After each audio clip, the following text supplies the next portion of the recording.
with The Last Ranger, so I imagine there's lots of passion in the story.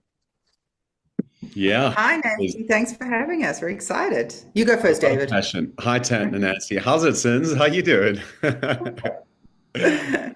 Um, this is Cindy actually agreed to direct this before I'd even shown her the script. So I was very grateful to that. And she was also my first choice. You know, Yeah. we wanted to, we this was just from the beginning. This was just had to be as good as it could be and as honest as it could be. So it all had to just be South African. We wanted, South African direction and produced it there in South Africa, obviously on South African soil and South African actors in a local language, in isiXhosa language. Um, yeah, a lot of passion. Yeah, for sure. And Cindy, tell me about directing a film that covers such a sensitive topic, which as I was watching, I was like, I love Nat Geo. I watch everything Nat Geo comes up, but then I didn't know to the extreme of how rhinos are being hurt and Yeah, no, it's horrific. I mean, I must just say, Nancy, last year, 586 rhinos were poached in South Africa. That's one every 15 hours. I mean, that is a horrific statistic. So, yeah, so it's very emotional. Living in South Africa, we go to the game reserves. I try and go twice a year. I'm very passionate about rhinos, so is my brother. And we really felt that this was an important story we needed to tell, but it's not an easy story to tell. I mean, yeah, it's not an easy one. it's not easy at all. And can you tell me a little bit about the direction? Because it's not an easy story. Were there a lot of modifications that you came up with that had to be come up with while filming? Yeah, I mean, the thing is, we're very fortunate because David was very friendly with the vet because it's based on a true story. So Tundi, the rhino who gets poached, in Litha's camera, that's actually the rhino. So it was very emotional for the vet on the day because he got very emotional because what happens is he darted the rhinos to do two procedures for us. So we darted two different rhinos while we were shooting, but one I think he put a tracking device in, and one I think he checked to see if she was pregnant. So we happened to film on while he was doing his procedures. So they did not dart the rhinos for us, nothing. The rhinos went down for 20 minutes. That's it. We had to shoot each scene with those rhinos in 20 minutes. We had to track them, dart them. We had to put them down in the place, kind of lie them down so it looked like the day before, which looked like the actual rhino. Then he did his procedure. Then we had 20 minutes. Everyone was so emotional when that rhino's lying with its legs up in the air and its nose like going, its mouth going. The other vet's gone off behind the bushes to cry. Our lead actor, when he put that chainsaw on, wouldn't go anywhere near the rhino. It was really stressful. Yeah, it stayed with us for a very long time after we filmed it. Me watching alone, I was like, no, it's not gonna happen. He's gonna come in, Robert's gonna come. It was heartbreaking. Yeah. Yeah. And you know what's so important for us is, South Africa's trying really hard to get people more aware of what's going on and to get the government more involved and to get better legislation in our country. But documentaries don't kind of move people. Stories like this do, because your heart's so wide open. You're so attached to the child and the ranger story and what's going on that at the end of the film, when the statistics actually come up on the screen, people are like, now they see the statistics. Then they hit home and everybody gets so emotional. And I mean, that's the power of storytelling. That's why we really wanted to do it this way. You know, Yeah, it, we when William Foles, Dr. Foles, who tried to who initially saved Thandi along with his team at the Kariga Game Reserve in the Eastern Cape. Um, I'm very good friends with him, and I grew up with him. He's like a 6'5" farmer, and he's a big guy. And they documented the whole experience of them for months, saving the procedures they went through to help Thandi and to nurse her back to health. And his his the footage that they have is very powerful, but it's still documented footage. And until you connect it with a person and a story, you don't get as drawn into it. And like Cindy said, this people around the world get really drawn into stories that are heartfelt and that are meaningful to them, that they can connect with. And when I sat with William in South Africa in 2018, we were discussing ways that I could help. Um, and he said, go back to Hollywood and tell the story. Tell a story about what is happening and get people engaged and get them to keep this conversation moving forward, so that all the suffering and all the pain that these rhinos and these rangers have been through haven't happened in vain. And so, to Cindy's point, to be able to connect it so thoroughly with these incredible human stories is, I think, what makes it so powerful and so endearing and so heartbreaking, you know. Don't start crying, David. I'm getting emotional. He always does that. Because I was sitting, Nancy, No, no, but I was in South Africa and I was sitting with William at a crime scene of a rhino that had been poached, and unfortunately, this rhino had died, and it was just the devastation and the heartbreak and the desire to want to try and help and do something was just so overbearing and so powerful. And he sat there again, this large 6'5" farmer, and I sat there next to him, and I didn't know what to say and I didn't know what to do. And he started asking me questions, and I just with I had tears running down my face, and I just said, "What can I do?" And I just knew people had to hear the story, and we were just I had no idea it was going to end up being this powerful, as powerful as it was, and that we were ever going to go to film festivals, let alone get to the stage where we are now. It's mind blowing. It's completely mind going. I feel so in heart so inspired by people who are watching it and who are speaking to us about it and who are voting for us. I feel like it's really connecting with people in the world, and yeah, it makes me very happy. So for those that did know about Sandy, but I'm curious about Litha. It was in the daughter father relationship. Was that also true? No, that's not true. That's based on no. That's I think it's just I mean, David, you wrote it, but it's just the story about Tandi's survival. That's the true story. Yeah. But there are connections with families that have been influenced in this way, that have been harmed in this way, in this emotional fact. A lot of what I wrote has to do with a lot of true stories that I've spoken to William about, and other people from the Eastern Cape, because although those characters aren't based on real people, they're based on real stories. And we wanted to weave it in as closely as we could without storyboarding it too much, without blowing it up and making it like a fairy tale, or a big Hollywood film. We wanted to keep it as real as possible. And these are stories that do occur in South Africa and around these game reserves. It's really upsetting. Even then, when the credits are showing and you're showing us actual footage, that I really appreciate that. I watched through. Usually, you kind of like, okay, it's over, but no, you're educating us. You continue. Yeah, and you know what else is so exciting, Nancy, when you watch it is you realize the impact that the actual rangers have, because the lady at the end, Vuyo, the ranger, helped train our lead actress.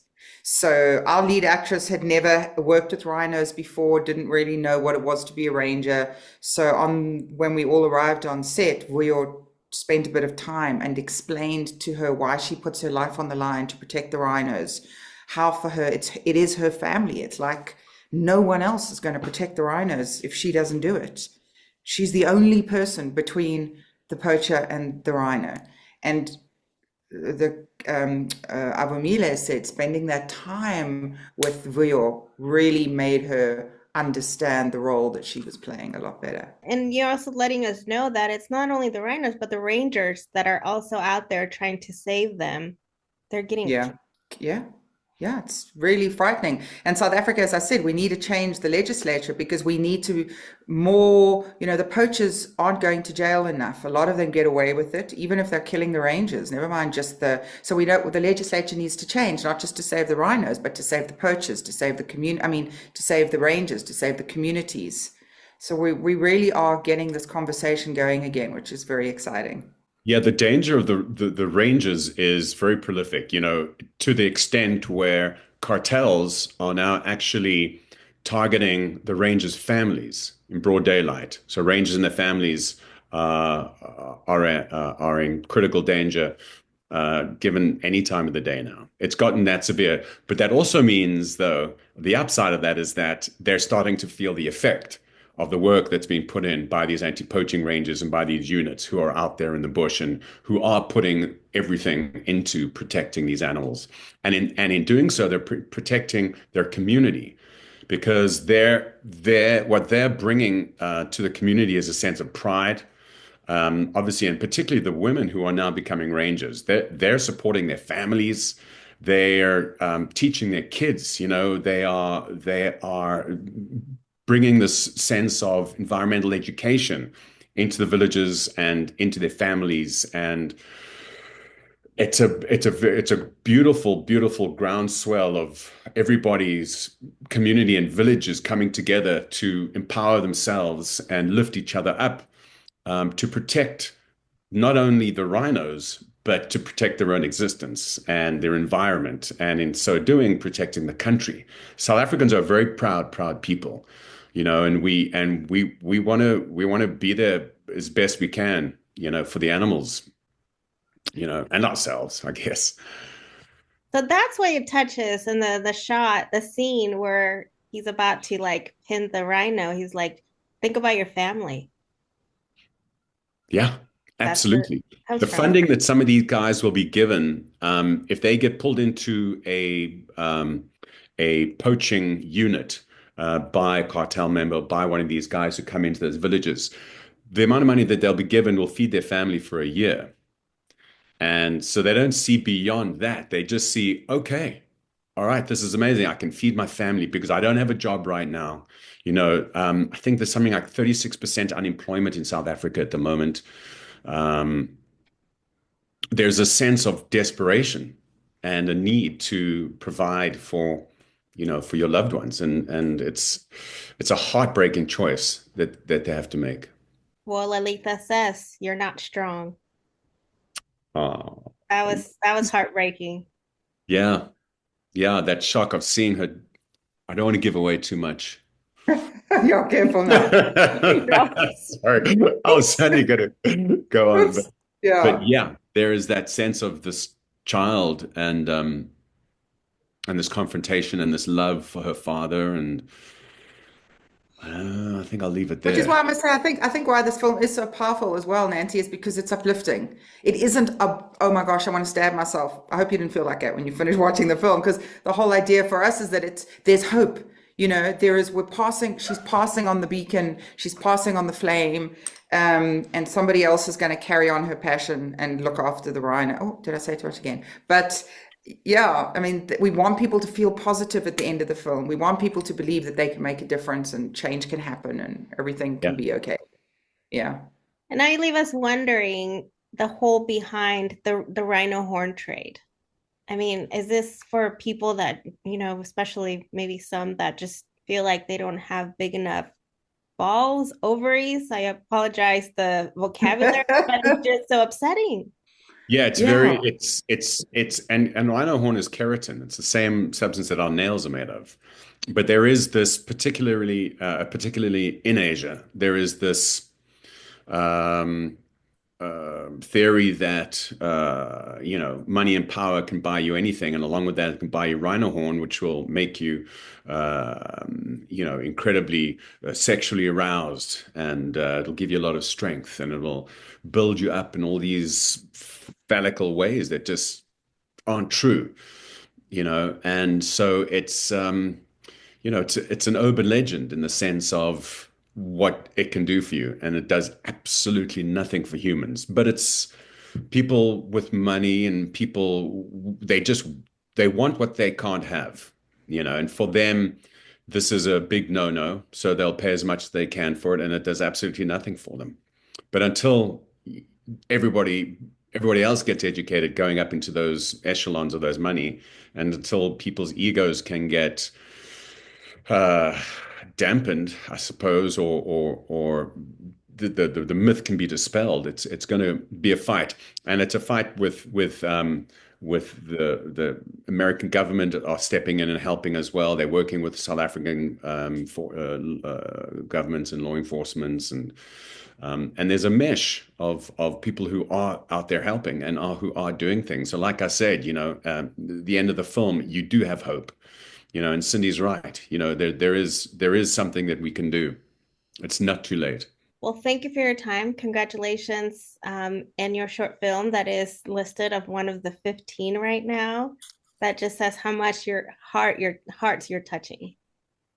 Thank you, Nancy. Nancy. Thank you you so for talking much. to us. We are so excited. Thank you. You're welcome. And David, I mean, I feel like you're just part of the wildlife right now with Mufasa.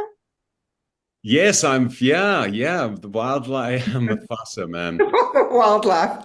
Yeah, it is. That's so funny, David. It's so great. That's your circle of life. That's my circle of life. I don't know if you can see it there. Can you see I got a little. Oh, yes, I see it. It's my little guy. We had the cast and crew screening a couple of days ago. And it's so amazing sitting watching a film like that, because it's the only time you'll ever watch an entire cinema sit and watch the whole credits run. Yeah. Because there was all the effects guys and all the crew were there, and it's so fun watching it in that environment. It really, really is. Yeah, I'm so incredibly proud to be a tiny, tiny part of that. Barry Jenkins. Oh my word. Okay, Cindy, David, I'm the I'll director introduce you here. to him, Cindy. It's okay. Wow. Circle of life. Thank you, Nancy. You're welcome. Yeah, I loved it. I watched it. I loved it. And to be honest, between us, it was more touching than the original Lion King. Oh, I got to tell you, I worked. I was in Indianapolis. Actually, I was in a film festival with The Last Ranger in Indianapolis, and they called to say we want to do another session. We want to add some more lines in for your character. Are you available? And I said, yeah. And they found a studio there, and I got online with Barry. I call him Barry now, and the care that he had for that one or two lines that they were adding in for this character was incredible. I think we were in for about an hour. And no, Cindy, it's not because I kept getting it wrong, but the care that he had and the emotion that he was pouring into it, it is so abundant when you see it in the film. I mean, it's just beautiful. I agree with you. Yeah. Yeah, it was good. And I'm sorry for taking time from The Last Ranger, but I mean, it's about kitties. I love cats. I love animals, so I had to ask. It's conservation. It's all conservation. Yes, it's all Africa as well. Yes. Yeah. Well, thank you so much, and congratulations again. Thank you so much, Nancy. You're welcome. Take Lovely care. to meet you. Likewise. Bye-bye. Bye-bye.